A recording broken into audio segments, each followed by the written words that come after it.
आपके शरीर की खूबसूरती आपके सर के बाल होते हैं और आपके बाल झड़ रहे हैं या आप गंजे हैं तो सिवान में मंडे टू सैटरडे 10 बजे से लेकर 2 बजे तक और संडे को सुबह 7 बजे से 12 बजे तक तेथली बाजार पर डॉक्टर फिरोज आलम से मिलें। पूरे विश्वास के साथ इलाज करवाएं और पहले की तरह वापस बाल पाएं।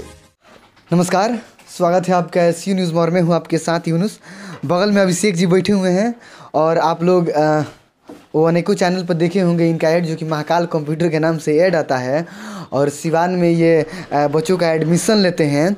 हम बता दें इग्नू से जुड़े हुए हैं और काफ़ी दिनों से जुड़े हुए हैं और बहुत इनके पास होड़ लगता है। जब आइएगा ना समय पे तो बहुत ज़्यादा भीड़ लगता है, चाहे वो असाइनमेंट लेना हो या आई कार्ड बनवाना हो या एडमिशन लेना हो या नया कोई भी कार्य कराना हो। लेकिन इनसे हम जानेंगे यहाँ पे कैसे बिना क्लास किए हुए बच्चा और बच्चियाँ एग्जामिनेशन को पास कर जाए। बाय द वे कोई लड़की अगर एडमिशन लेती है, इन केस उसका मैरिज हो जाता है, कहीं आउट ऑफ बिहार चली जाती है, फिर उसको सिवान आना पड़ गया एग्ज़ाम देने के लिए। ऐसी तमाम चीज़ें हैं जो कि हम जानेंगे अभिषेक जी से। अभिषेक जी, स्वागत है सबसे पहले आपका।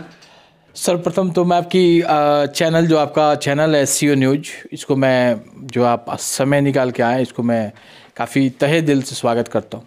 अभिषेक जी, पहला सवाल ये है कि महाकाल कंप्यूटर एक नाम बन गया है सिवान में देखा जाए तो, लेकिन यहाँ पे एडमिशन लेते हैं, ये सही है, पैसा कलेक्ट कर लेते होंगे बच्चों से, ये भी सही है। लेकिन एक सवाल यहाँ पे फंसता है कि बच्चा जब पढ़ेगा नहीं तो एग्ज़ाम कैसे करेगा, किस हिसाब से वो लोग तैयारी करेंगे, करें या बताएं आप उसका सूत्र।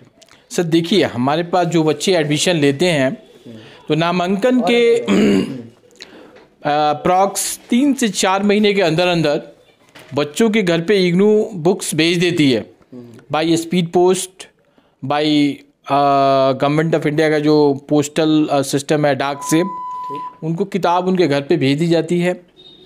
बच्चे जो क्या करते हैं, बुक का पैकेट ओपन करके जब बुक पढ़ते हैं उसमें से 70-80% क्वेश्चन बुक से ही पूछे जाते हैं। इसके अलावा जो इग्नू में 30% का जो असाइनमेंट्स है, हम लोग सॉल्व असाइनमेंट बच्चों लोग को देते हैं जो इग्नू के छात्र हैं, छात्राएं हैं। वो असाइनमेंट में से 30 से 35% क्वेश्चन पूछे जाते हैं। तो मोटा मोटी देखा जाए, अगर बच्चा बुक से थोड़ा सा भी अगर स्टडी कर लिया है, अगर 50% बुक भी इग्नू का पढ़ लिया है और साथ में असाइनमेंट देख लिया है, देखने का मतलब है असाइनमेंट्स अपने हाथों से लिख लिया है और असाइनमेंट टाइम पे डिपॉजिट कर दिया है, तो उसको मोटा मोटी विषय वस्तु की जानकारी मिल चुकी है। तो अगर वो एग्ज़ाम में बैठेगा तो पेपर निश्चित रूप से क्लियर होगा। और मैं आपके चैनल के माध्यम से सिवान, छपरा, गोपालगंज या जो लोग भी मेरी बातों को सुन रहे हैं, आपके चैनल को जो आपके दर्शक हैं, देखते हैं, उनको मैं एक बात बताना चाहता हूँ। हमारे पास जितने बच्चे लोगों का एडमिशन होता है उसमें अमूमन मैंने देखा है कि 90-92% बच्चे पास हो जाते हैं। 7%, 8% कुछ ऐसे चुनिंदे लड़के हैं जो ड्रॉप कर देते हैं, या तो पढ़ाई ड्रॉप कर देंगे या बेमन से एग्ज़ाम देते हैं, अपने मम्मी पापा की इच्छा को रखने के लिए एग्ज़ाम में बैठते हैं और चाहते हैं कि हम ग्रेजुएशन ना कर पाएँ। वैसे चुनिंदा कुछ, मतलब मैं मान के चलूँ, कहना चाहूँ तो 3 से 4% ऐसे बच्चे हैं, बच्चियाँ हैं जो बेमन से एग्ज़ाम देते हैं। बाकी 90%, 92% लड़के पास हो जाते हैं। हाँ, एक बात और है, उसमें ये ज़रूर होता है कि अगर 8 पेपर का एग्ज़ाम है तो अगर बच्चा 7 पेपर में पास हो गया है तो इसको मैं फेल नहीं मानूंगा। मैं ये मानूंगा उसका एक पेपर में बैक लग गया है, दोबारा इग्नू उसको 6 मंथ के बाद फिर से एग्ज़ाम कंडक्ट करती है, उसमें उसको बैठने का ऑप्शन देती है। पॉसिबल है ऐसा? बिल्कुल होता है सर, ऐसे होता है। इस बार जो एग्ज़ाम हुआ है इग्नू का, उसमें एक पेपर था, उसका मैं नाम बताना चाहता हूँ, इन्वायरमेंटल साइंस, पर्यावरण अध्ययन, उसका कोड है BEVAE 181। उसमें अमूनन सिवान, छपरा, गोपालगंज, इवन अगर पूरे बिहार की बात करें तो इसमें 75% लड़के फेल है एक ही पेपर में।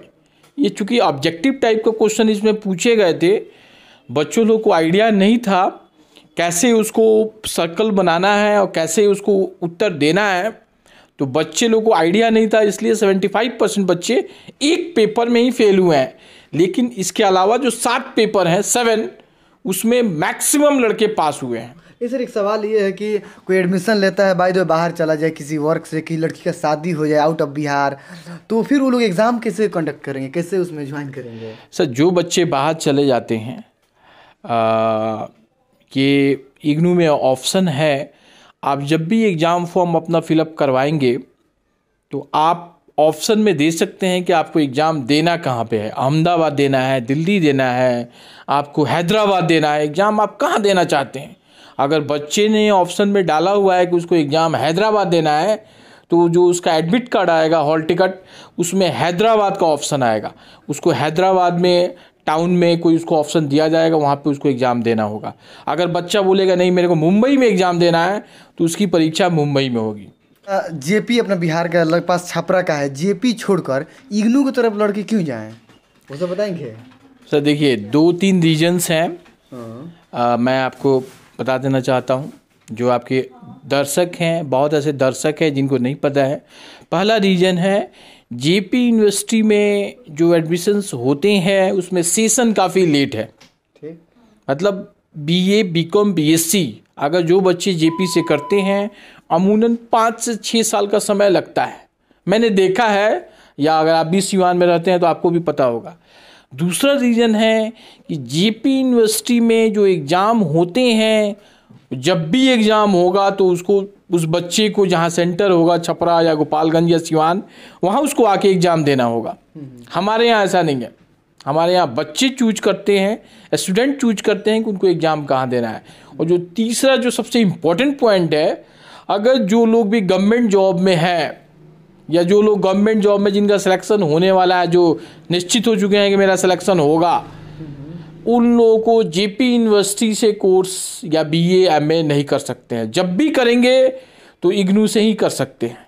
अच्छा। इसके बारे में आप डिटेल पता कर सकते हैं, क्योंकि जेपी यूनिवर्सिटी में सिस्टम है कि अगर आप जॉब में आ गए तो आप कोर्स कंप्लीट नहीं कर पाएंगे। हमारे यहाँ जितने भी गवर्नमेंट टीचर हैं, जितने भी पुलिसकर्मी हैं, जितने भी सैनिक हैं, उसमें अमूमन मैंने देखा है कि सिवान में शायद ही ऐसा कोई सरकारी विद्यालय होगा, हाई स्कूल या मिडिल स्कूल या प्राइमरी स्कूल, जिसके शिक्षक हमारे यहाँ से इनरोल ना होंगे। शायद ही कोई ऐसा विद्यालय होगा, और शायद ही ऐसा कोई पुलिस थाना होगा सिवान में, छपरा में, गोपालगंज में, कि उसके 1, 2 या 3 पुलिसकर्मी हमारे पास इनरोल ना होंगे। ये काफ़ी बड़ी बात है। और सिवान में शायद ही ऐसा कोई आर्मी मैन या मिलिट्री मैन होगा जो हमारे यहाँ से बीए या एमए ना किया हो, शायद ही होगा। सब लोग मतलब कि करते हैं, जो लोग जॉब में जाते हैं उनको आगे प्रमोशंस के लिए हमारे यहाँ आते हैं और एडमिशन लेते हैं और अपना कोर्स पूरा करते हैं। सर एक सवाल और है कि बच्चे तो एडमिशन ले लेते हैं, लेकिन बहुत ऐसे लड़कों का लड़कियों को मालूम नहीं है कि सब्जेक्ट उनका कौन कौन सा है, फिर भी ग्रेजुएशन के एग्ज़ाम देते हैं। ऐसा कैसे होता है?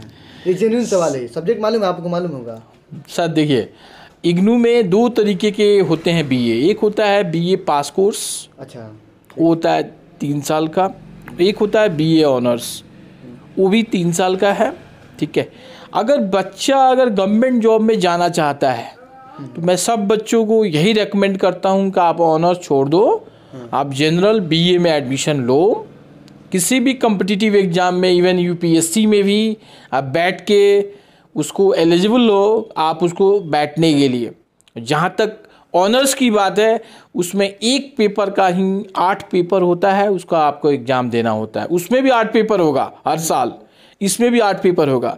लेकिन जो ऑनर्स का जो पेपर होगा उसमें सेकेंड ईयर में 10 पेपर हो जाता है। इसके अलावा कोई अंतर नहीं है। हाँ, ये बात ज़रूर है, बीए का जो कोर्स है उसमें 2 सब्जेक्ट उसको लेने होते हैं। जैसे अगर हिस्ट्री पॉलिटिकल साइंस ले रहा है तो हिस्ट्री का 2 पेपर हो जाएगा, पॉलिटिकल साइंस का 2 पेपर हो जाएगा। इसके अलावा उसको लैंग्वेज पेपर लेना पड़ता है, लैंग्वेज के लिए 3 पेपर लेना होता है।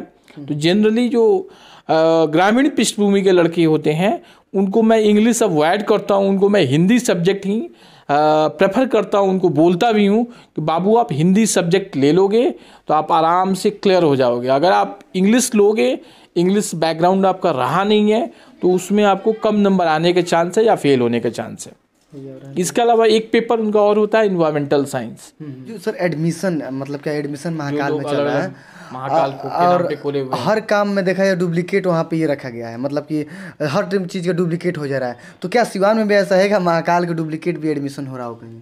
हाँ, मैं आपके चैनल के माध्यम से बताना चाहता हूँ।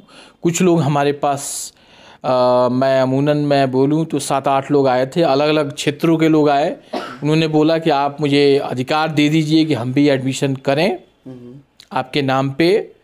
हमने अधिकार देने के लिए मना कर दिया, डिक्लाइन कर दिया। मैंने बोला कि नहीं, हमारा एक ही सेंटर है, मैं एक ही सेंटर से अपना सारा काम करूँगा, आपको मैं अधिकार नहीं देता हूँ। उन लोगों ने अलग अलग जगह पे, जैसे सुनने में आया है कि कुछ लोग महाराजगंज में, कुछ लोग आंदर में, कुछ लोग प्लानिंग कर रहे हैं गोपालगंज में महाकाल कंप्यूटर्स के नाम पे ऑफिस खोले हुए हैं। 2 जगह तो खुला हुआ है, मेरे पास कंफर्म इन्फॉर्मेशन है आपका, महाराजगंज में और आंदर में कंफर्म है। मतलब मेरे पास विश्वस्त सूत्रों के द्वारा जानकारी मिली है, और वो लोग बच्चों से पेमेंट भी ले रहे हैं। तो मैं आपकी चैनल के माध्यम से काफ़ी इम्पोर्टेंट बात है बताना चाहता हूँ कि जो लोग भी अगर उनको पेमेंट देते हैं, इससे हमारा कोई लेना देना नहीं है, उन लोगों के साथ हमारा कोई लेना देना नहीं है। मैंने किसी को अधिकृत नहीं किया है कि महाकाल कंप्यूटर्स के नाम पे कोई सेंटर ओपन करे और सेंटर चलाए। अगर कोई बच्चा उनको पैसा देता है, ये बच्चे की जिम्मेदारी होगी, इसमें हमारा कोई लेना देना नहीं है।